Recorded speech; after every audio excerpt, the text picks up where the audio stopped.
Hi there guys, it's a very windy day today, but hopefully the weather will hold out for me. I'm hoping that, at least it will stay sunny, even though the wind's picking up a bit and there might be a little bit of a storm coming tomorrow. But while I'm up here on this little hill fort, this is an old Roman hill fort, an observation point overlooking that ravine over there, I suppose giving them a bit of an advantage if anyone was approaching. And there's some old trees, old beech trees around here, and there's a variation of different fungus that grows on these beech trees. And I thought that's what we'd do today, have a look at a variety of different fungus that's available for producing tinder with. So producing coal-like tinders, whether it be for long term, so you're taking the fungus off the tree, applying some further processing to produce a very reliable tinder that you can use later down the line, or you're just taking the fungus straight off the tree, putting a spark into it via a manner of methods and producing a coal there or then.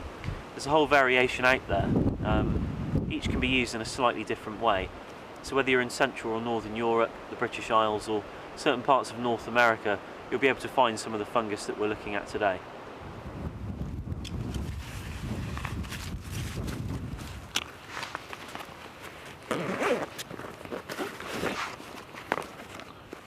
In my tinder pouch here, I keep a whole range of natural materials, mainly because I enjoy experimenting with lots of different things that are native to me and things I can use when I'm out. But by far the most interesting one for me is this material here, this suede-like material. And this is a material called Amadou. If I take a piece of Amadou here, and I take a small piece of the material, just like that, I'll take my flint and steel and place the piece of Amadou on a nice sharp part of the stone there. That area there doesn't look too bad. And you want to make sure you're putting sparks on an area that you've torn away and the fibres are exposed.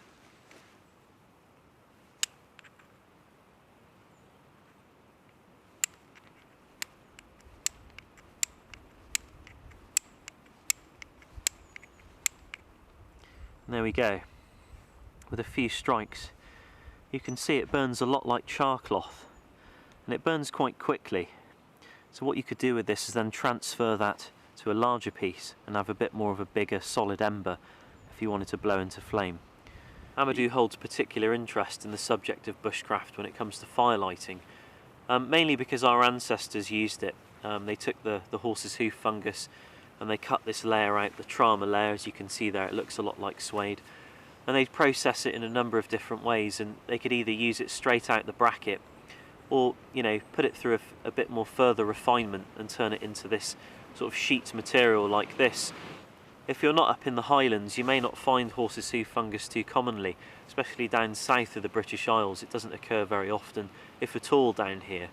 But there is a bracket out there that holds similar traits that occurs quite frequently down the south of the British Isles, also North America and Europe. So there are options out there if you want to produce a material a bit like this, and we'll go and have a look at that now.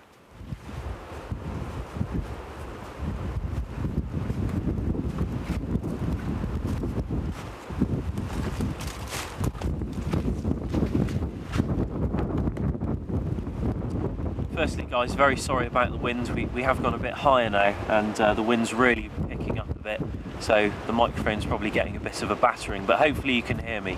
But this huge bracket here is called Ganoderma australe, or southern bracket. It's a perennial bracket, meaning it lives for longer than 2 years, and in this case this bracket lives for a very, very long time, and it can be found all year round, which is quite beneficial. But it is a parasite fungus, meaning it basically grows in the heartwood of the tree, and in this case this is beech, and that's a very common tree to find it on: beech, oak, sweet chestnut, and it will cause white heart rot in the core of the tree and eventually kill it. As it's doing in this case, this is practically dead now, probably very little or any life left in it at all. But the interesting thing about this bracket is you can find it in parts of North America. You find it throughout the British Isles, Central and Northern Europe, and it shares very similar properties to Fomes fomentarius, the tinder fungus, the fungus that is quite iconic because you can produce Amadou from it, and that's what our ancestors did, a bit like what we had a look at earlier. The internal structure is very similar, and it has a trauma layer that can be cut out and processed, and you can make it into sheet material that you can take a piece of, put a spark into and get an ember. So great for you know, storing a material to use for fire prep for later days. But the interesting thing about the bracket, or the family I should say, is you can identify them quite easily, because if you look underneath, you can see you can scrape away this white layer revealing the sporing tubes underneath. But don't let that be a way of you identifying just this singular bracket. A lot of the Ganoderma brackets share that same trait, so it's a good way of identifying the family, but not so much a good way of identifying just the bracket alone, because artist bracket, Ganoderma applanatum, shares the same traits. But we'll have a look at the two and compare them back at camp, and we can sort of get a bit of a better idea of how you could identify them, and also process this one into that Amadou material and make some tinder out of it.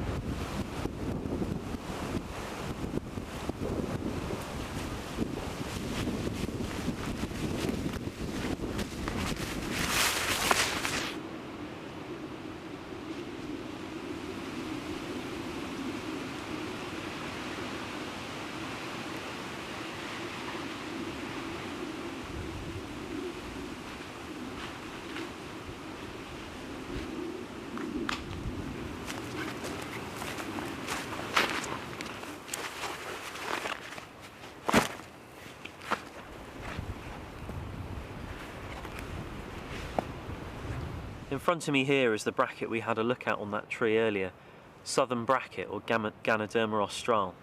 And you can see I've just soaked this one in water, because if you are going to process it into an Amadou type material, you either want to do that straight off the tree so it doesn't dull your blade and get very hard, because these will dry like stone, or you want to dry it and then soak it in water, which is what I've done. And you can see there this bracket's perfect, it's not too old, it's not too young, and we've got a good amount of trauma material there. If I push my finger down, you can see the suede-like colour coming through, and there are the sporing tubes there, and there's the trauma layer that exists beneath this rock-hard crust. But we mentioned artist bracket looking very similar. This is Ganoderma applanatum, artist bracket, and the underside of both these brackets when you find them will be paper white. They're just not in this case, because obviously I've processed them and scraped that layer away, because it tends to generate a lot of mildew if you are storing the brackets. We will have a look at this one on the tree later, and this can be used as tinder, but you can see the differences there. Very bobbly, very hard, lots of rings, and a lot steeper, and there are some clear differences there. Don't be put off by the colour. This one's just wet and that one isn't. This one would be just as dark if it was wet. But the inside of the brackets are completely different. You can see there, this is white, pure white flesh all the way through, and this is structured much like Fomes fomentarius. We typically see the sporing tubes, and then we'd see the Amadou layer just there, the trauma layer of the bracket, as you can see. But we will have a look at this one on the tree, like I say, and it can be used as a tinder, just in a completely different way, so we'll put that one aside for now. If we're going to process this bracket here, this southern bracket, we're going to need a few tools. So you're going to want to pick a decent knife, preferably one with a very tough, thick blade. A decent bushcraft knife or survival knife would be absolutely fine. Perhaps something like an Opinel, or a thin, sort of hard carbon steel knife might be a little bit too brittle. Opinels do tend to break a bit if you give them very tough jobs and start prying away with them. So, I mean, I'm using an SE Azula too. It's a decent knife and just a small neck knife really. I do have a much bigger log splitter, an SE6, if I really need to make some progress with it. But I'm going to start off with a much smaller blade because it gives me a lot more control, and I don't want to make any mistakes and lose any excess material that I may want. You're also going to want a very hard work surface. I've found this fallen poplar tree here, and it's not too rotten, although it is getting a bit spongy inside. I imagine that's just because this place is pretty damp. So you can see the way I'm positioned here, nice and safe. Take my blade, you can see if I make a mistake, I'm just going to go down into this poplar tree here, nowhere near my inner leg or any other vitals, because this is a very hard bracket and it's going to take a lot of work to get this shell off. And that's the first thing I'm going to do. You can see there the Amadou type material coming free. We don't want to lose too much of it, and it can be a very tricky process. So I'm going to remove the outer shell first, and then I'm going to remove the underside of the sporing tubes.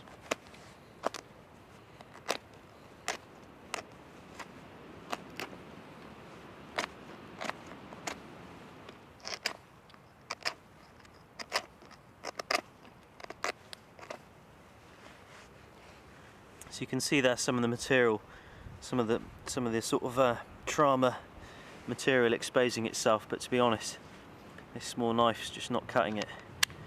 So I'm going to step it up a bit.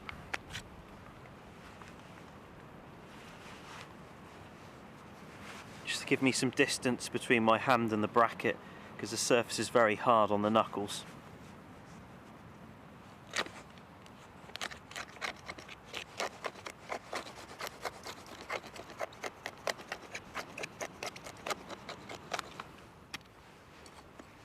You can see there we've got most of the shell off now. It's looking okay. There will still be a few layers there of hard shell. It'll be tricky to get rid of, but you can always get rid of that after the boiling process later.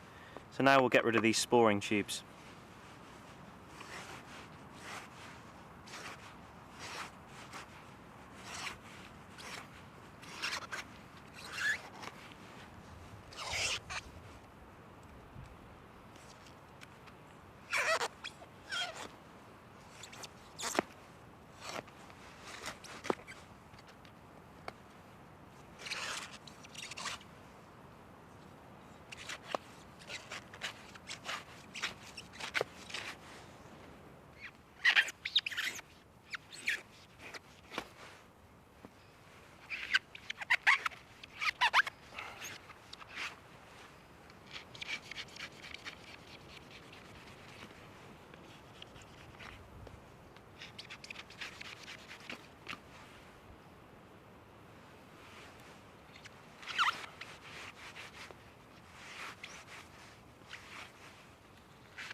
Now that we've finished with this and we're left with like a burnt piece of toast almost, it's hard to believe that this is going to turn into a really lovely soft velvety material, but it will do. You just have to persist with it, and you've just got to boil it really intensely for a very long time. It's going to be a full day of boiling this and sort of tending to it and changing the water, and there are sort of other elements you can add to it afterwards, like people use potassium nitrate and various other things to kind of make it more flammable after that process. But in my case, I just boil it in boiling water, and just getting the fibres expanding apart from each other, which is what the boiling process does. It removes all the water soluble material, all the fire retardant material that exists between those fibres. Going back to cotton wool full of glue, you want to take that glue away from the cotton wool and be left with that, and obviously that will make a great tinder. It's the same in this case. So we'll go and cut this into strips and boil it and begin the next stage.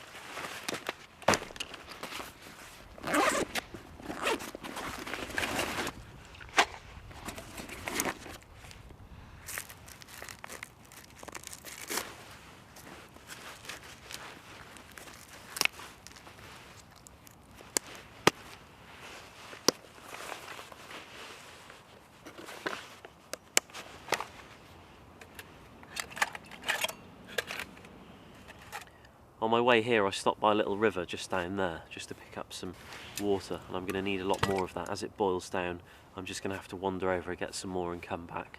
But it's not too far, so you do really want a water source near you, or to be able to have a lot of water on you, but water's quite heavy, so I usually opt for just being near a water source. I've got a little pot here as well, and that pot's going to allow me to obviously chop the fungi up and put it in and start boiling it, and I'm going to boil it quite intensely for as long as I can really. We don't have much daylight today, so I'm probably going to go for about 4 hours and boil it on this wood gas stove just because it's a bit more fuel efficient and it'll allow me to use the materials around me a bit better. Even though it's been raining, there'll never be any shortage of dead standing hazel.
while the wood gas stove is charging up next to me there's just a few things you really want to consider before you start boiling this. And the main thing is how thick the piece of material is that you're holding. This is about 1 centimetre thick, and that's really as thick as I'd go, and probably perfect really for breaking into a couple of chunks, throwing in the canteen and boiling away for 4 to 5 hours, and then when it comes out we're going to hammer that out into slightly thinner material, break the fibres up, and it's ready to go really once it's dry. But if you've got a piece that's like 3, 4, 5 inches thick, and you got real lucky with the bracket, because sometimes you can get a piece that's 3 inches thick at the back end, at the heart of the bracket, you don't want to just throw that in the boil and try and boil that out, because you'll be trying to boil that piece out for hours, for days really, to refine it, to reach the core of that material, and refine it a bit. So you want to cut that down into some thinner pieces. In my case, I don't need to, because that's about 1 centimetre thick. All I'm going to do with this is break it in half. And you can see there the fibres from where I've broke it in half there. That's really what we're trying to refine, and we're going to fluff that up like cotton wool later and experiment with it. But this is pretty much ready to go now the wood gas stove's ready. And one more thing to mention, this is my drinking canteen and cooking canteen. I cook in there and I make tea in there. I'm not particularly worried about this bracket, this species, going in there and boiling out and being in my canteen, because it's not poisonous. It's not edible, but it's not inedible in a respect that if you ate it, it would kill you.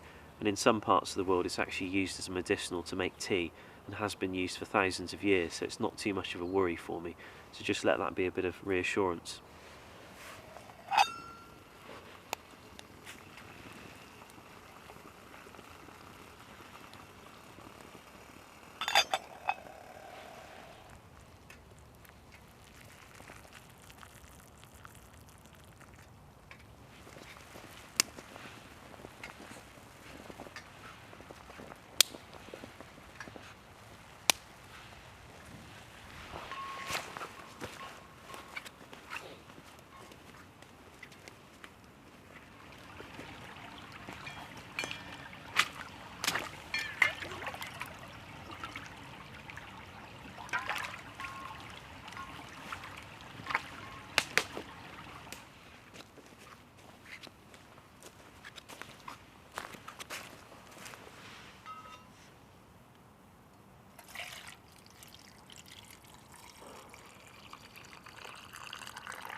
I was dislodging some bark to make a wind barrier, and I found a lot of hornets, and these guys put out quite a sting. And you look at the size of that sucker, quite big really. So you can see there, got another one just dozing away in there. There's a few others as well lurking around. I'll cover these guys back up. Instead of having to walk to the river every time, I've found a bit more of a available water source right next to camp.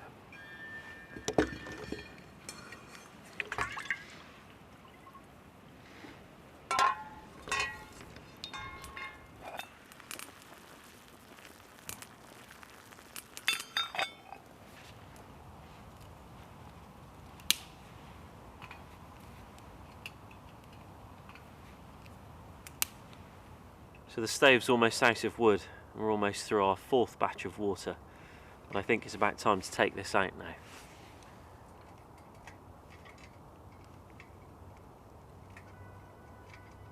You can see the material already, it's a lot softer.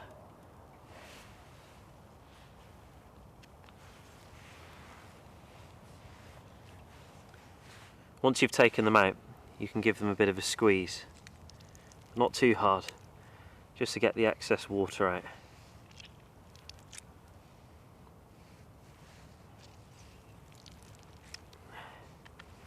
So now we take a stick just like this, and we're going to hammer it out, but not too hard. The mistake is if you compound it too hard, then those fibres aren't going to be separated enough, and it'll be much harder to ignite. If you think about it, it's much easier to ignite a you know, a piece of cotton wool that's been fluffed up than it is something, you know, a piece of cotton wool that's been compacted into a tiny ball. So the same principle applies. We're just going to hammer this out and loosen those fibres up a bit.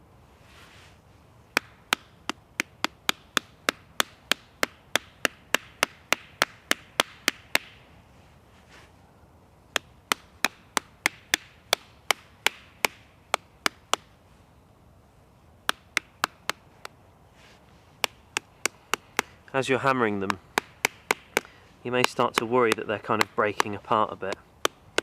Don't worry too much about that. Just make sure they're nicely separated.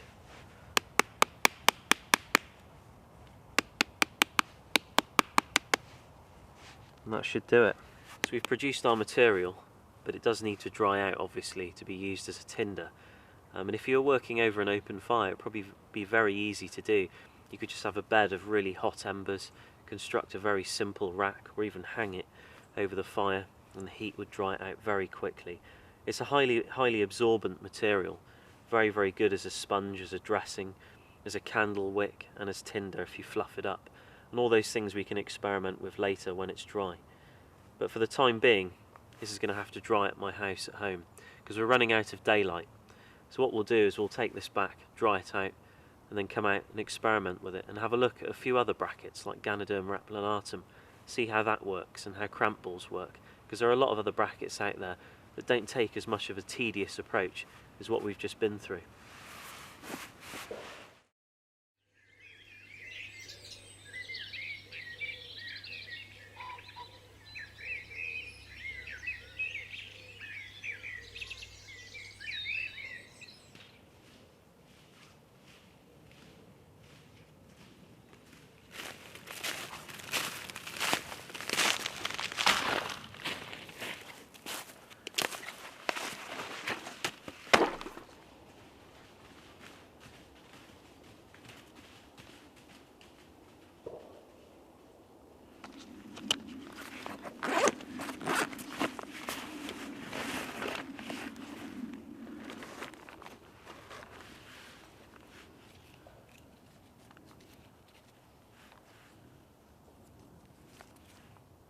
It's a bit of a brighter morning than it was the other day when we were processing this material, but everything's very frosty and it's starting to thaw out, so it's getting a bit damp. So I've had to take a few preparations of just making sure this material isn't touching anything damp, because it's highly absorbent. And its absorbency is really one of its advantages, because what it can allow you to do is turn it into a very effective wick by the use of some fat.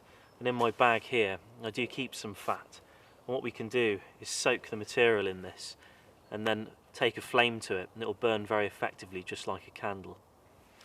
When you've dried your materials, the first thing you want to do is inspect them a bit. I generally sort of bend each part of the material and see how brittle it is, because some areas will just fracture immediately, while other areas like this bit at the back will be very flexible. You can see the fibres are starting to break apart as I bend it.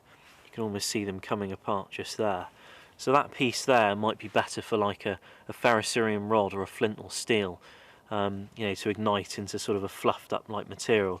So I may keep that bit there, you know, for that purpose. Whereas this piece here was quite brittle and it came apart, so it's quite compacted and quite sort of solid. The fibres are probably a bit tougher, so that there would be good as a wick. I've got another piece here, and you can see there it's in a lot better condition than this piece in terms of how fractured it is. The underside will always be pretty bad where the sporing tubes are, but the top is usually where the good stuff is. So I may want to cut sort of shavings off of that and put sparks into them. But let's have a look at what the wick can do. So what I'm going to do now is just put fat on this piece of material and try and rub it in a bit. You're not going to be able to get the whole substance to take that easily, just because obviously it's quite solid, so we're going to need to apply some heat to get that to absorb in and liquefy the fat so it starts to soak into the material. I've got some birch bark here and I've just prepared a little pile just to get an initial flame for myself. Then what I can do is just ignite a slightly larger piece and use that just to help me to get this fat in. And you can see the material starts to darken as the fat absorbs in. So what I'm going to do now is take a spoon and put some more fat on the spoon, just like that. It doesn't need to be a huge amount like I've just put on. And you can just seat the wick inside. Now this is quite a crude job that I'm doing. You can spend a lot more time on this and you can actually find, you know, something like a plant with a hollow pith, a bit like hogweed or something, and actually put the fat in that at one of the joins, and that would work quite well as a capsule to hold the fuel in, and then you could place the wick in the top and it works quite efficiently. But just for the purpose of the video, this should do fine. So what we're going to need to do now is just ignite a little bit more silver birch. There's a bit going over there.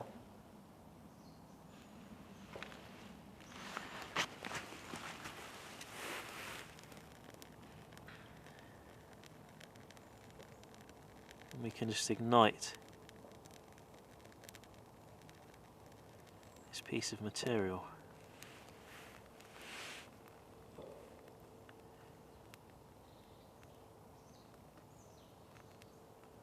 And it should go relatively quickly, so you can see it going like that. Let's get rid of that bit of birch. And then you want to just give it some time to kind of prime and build up a bit and start to warm up the fuel, and then it should get going. I had to change the angle of the spoon slightly because I was losing a lot of the fuel, but you can see it burns quite reliably, and it will burn pretty much continuously as long as you keep feeding it fuel. Obviously that material has a life expectancy, as does any, but the more fuel you put on it now at this point, the longer it's going to produce a good flame for, and the less that this material will deteriorate and then start glowing as an ember. But even if you sort of accidentally put it out, or the wind puts it out, you can always use a ferro rod to bring it back to life again, as long as you're quick about it and this doesn't cool down too much. But a really good material. And obviously if you find the flames are dying a bit, it's really easy to revive it. You can just take a stick, put a dollop of fat on it, and just use the heat to run it back into the material. And it should just come alive again and produce a bit more of a brighter flame for you, a bit more heat.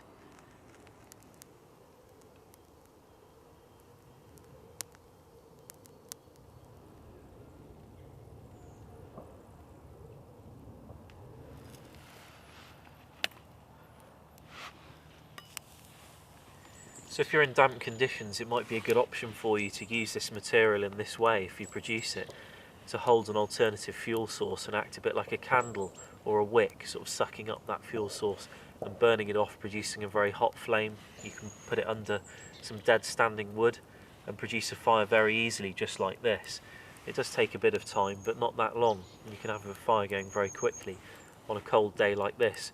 Mainly because for me, it'd be really difficult for me to take a wander round and find a dry sort of nest-like material. For me to use this as an ember to blow into flame, it's just not an option for me.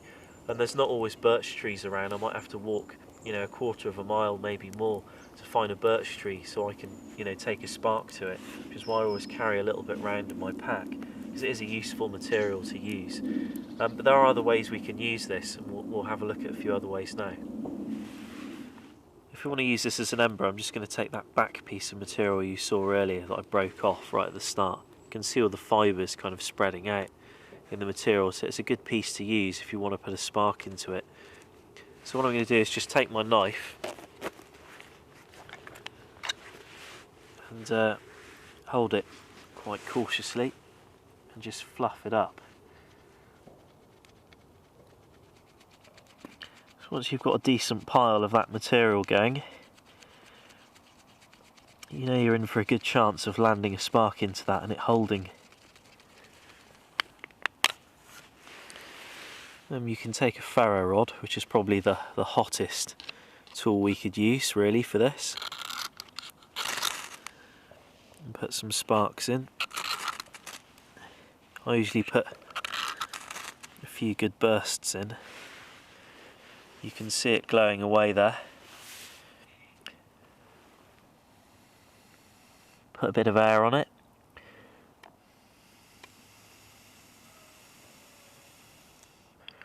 And once the cotton wool-like material's lit, it should spread into the thicker fibres that are more bound together and burn a lot slower.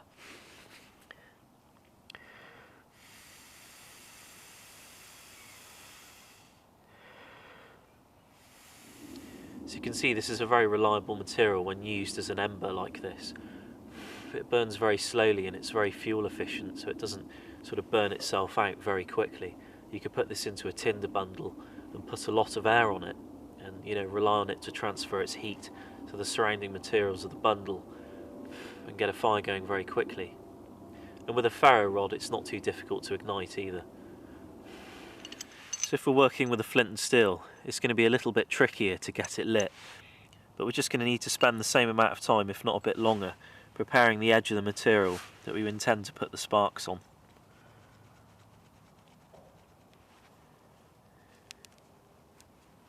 So you can see there, we've really opened that up.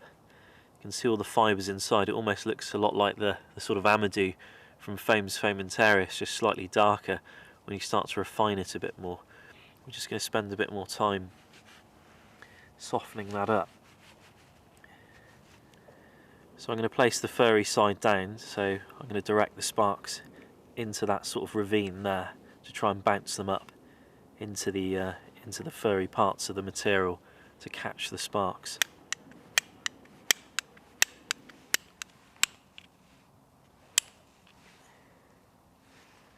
Ooh, there we go. Oh, almost had it. Almost had it.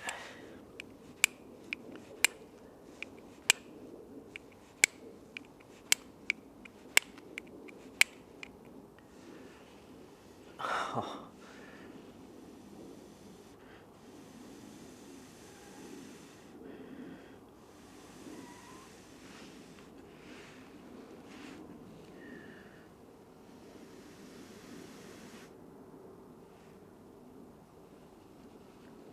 Go. What an ordeal that was. So that was quite a job getting that going with the flint and steel, but I did eventually get there. I lost a piece of the material and a piece of stone in the process, but managed to get there in the end. So we spent a great deal of time producing a fairly interesting material. I wouldn't go as far to say as it was the most versatile and best material out there for producing fire, and I wouldn't go as far to say as it's worth all the effort, but it's an interesting material and it has a variety of uses, and if you were looking for something that, you know, was very good, like a wicking kind of material to produce candles with, then it's definitely a fantastic material for that, and its life expectancy used that way as a wick is very high and it burns for a very long time without degrading, so I would recommend it for that. But as just a tinder, it's pretty good. It burns very slow, very hot, not like char cloth, that burns very hot very quick. This burns very slow and very hot, so time's on your side when you work with that material, which I think is an important factor to consider. But off the shelf takes a lot of processing, but there are some materials around that we can use off the shelf, as in off the tree, that require no processing, and others that require just a little bit, and we'll go have a look at some around this area now.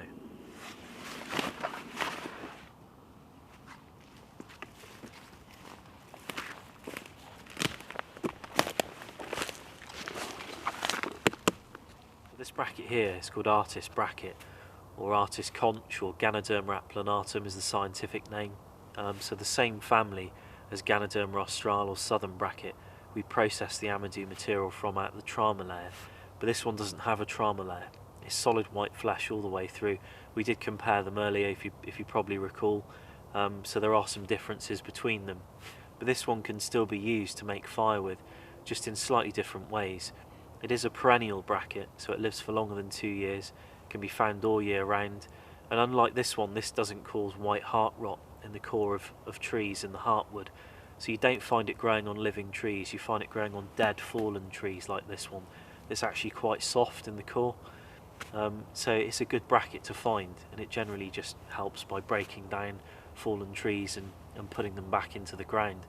But it is a good bracket because we can use it in a few different ways. I've got two propped up in a tree over there off the ground that I've dried out. So obviously the first process of this bracket would be to cut it off the tree, to dry it out, and once dry you could then use it as a tinder, and it can be used to carry a coal for a number of days, hours, or used with a ferro rod. So it is quite an interesting material. But we'll go and grab the two dry ones that I've processed, and we'll have a look at which, a few different ways we can use them. So these are the two brackets I've dried out. I've got a little one just here. I've got quite a large one there. This was quite big actually when I first cut it off, but as a result of drying it, it sort of gradually implodes. You can see the white flesh there that we had a look at earlier. So no trauma layer under the shell, just pure white flesh. And then the sporing tubes are quite a thin layer, sort of low down, about an inch thick, and you can see it sort of started to implode as it's dried out. But they're very easy to use when dry, and they're storable indefinitely. This is, I've hung on to these for sometimes half a year, and they don't degrade, and as long as you keep them dry they'll be fine, and you could keep that in your pack for a very long time. And it's very light. You could just cut a piece off and use it, and then keep the rest of it. So a very versatile material, but quite easy to use them. You want to keep them dry obviously, but you can see I've made a little hole in there where I used it earlier. You just want to take a ferro rod, because a flint and steel just won't be hot enough, and you can just put some sparks in the little culvert you've made.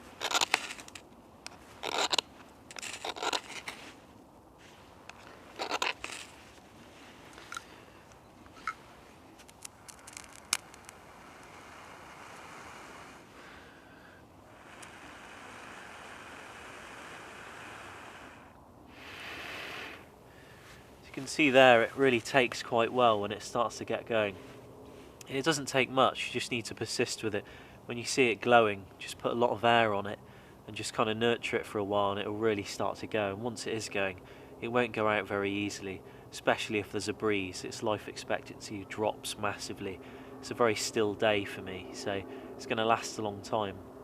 But you can use these in a variety of ways. Obviously I could crack that open or break it with a knife, put the glowing parts of it, break them off, break a chunk off, put it in a tinder bundle, use it, like any other kind of ember coal-like material, in a tinder bundle and blow it into flame. But there are a few other ways you could ignite it. You could ignite it off a fire, off the coals of a fire.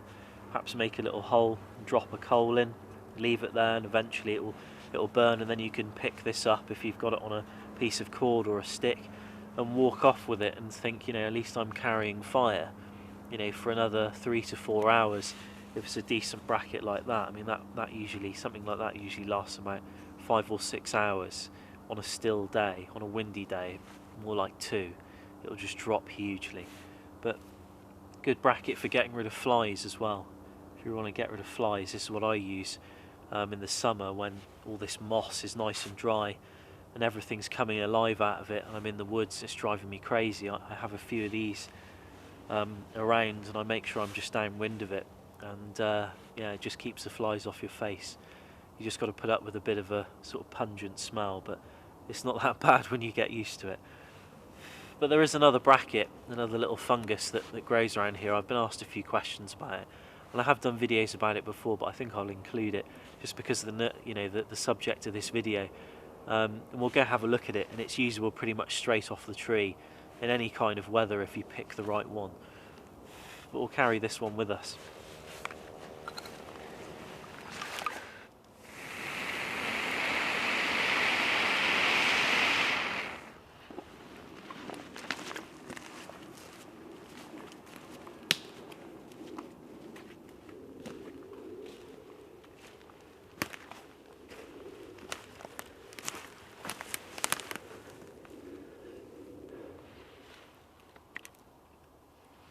So these black objects on this tree here behind me are called cramp balls, or Dardalia concentrica, King Alfred's cake.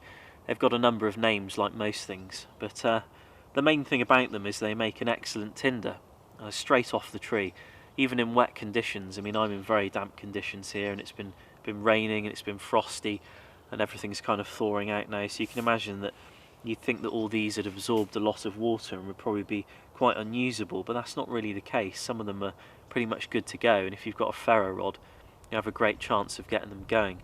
But they're not really a perennial bracket like the other brackets we've looked at. They're more of an annual bracket, so you see them sort of emerging in terms of like a new fruit body, like that. That's what it looks like when it's a new fruiting body. It's sort of brown, very hard, very moist inside, and then it matures and blackens like this one next to it.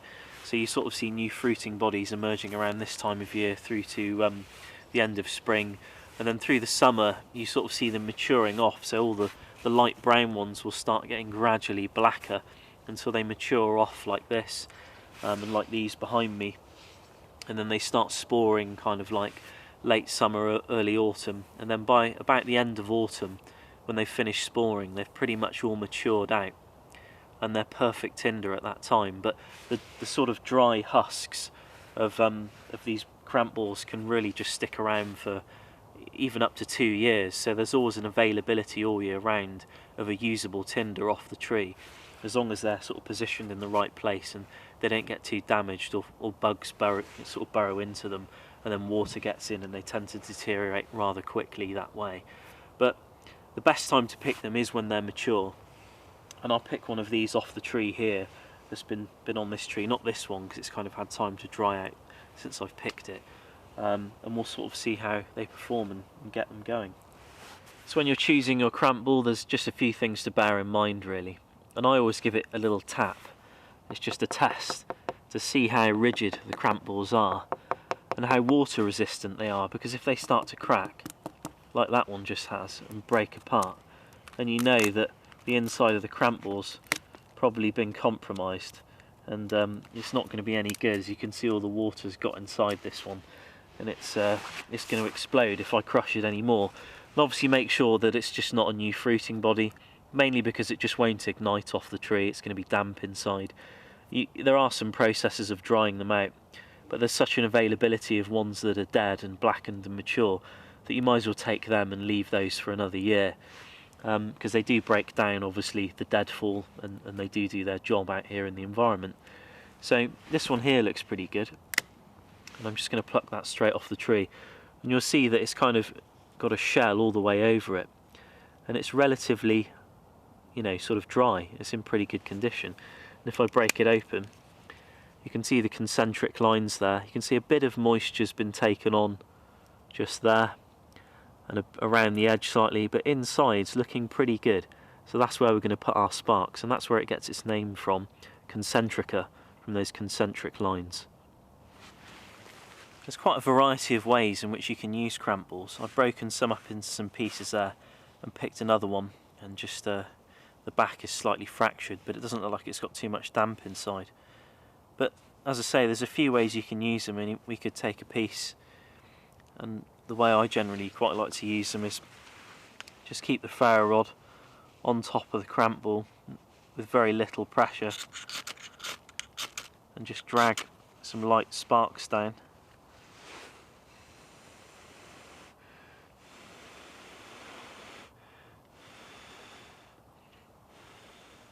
And you can see it's taken, but it's not quite taken enough, so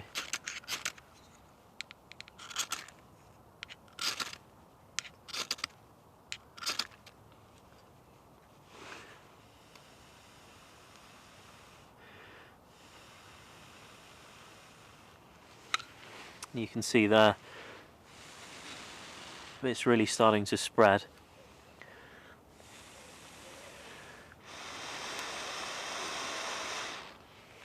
So you can see there, they're pretty usable straight off the tree. There is another way I like to use them, that's just to keep them quite whole like this, and actually just put the sparks straight into the underside. You may need to chip away some of the shell, and then you can just literally drop some sparks in.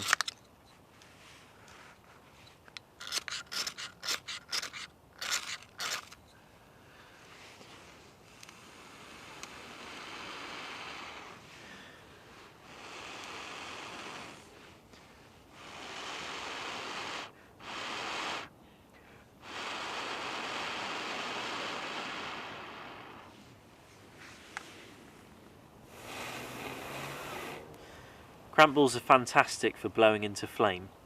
You know, if you've got like a really good tinder bundle of dry material, you can blow into flame very easily with cramp balls.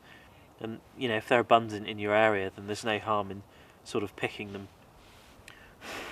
You can see they burn very quickly though, they deteriorate very fast, so it is something that's really to be picked and used, or picked and stored away and then used to make fire there and then, not to sort of carry fire or to do any kind of special purpose with in that respect.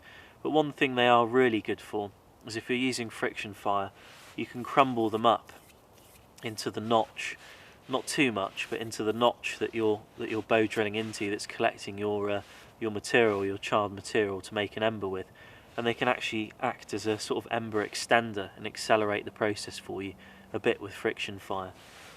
You can see that this artist bracket is very hot.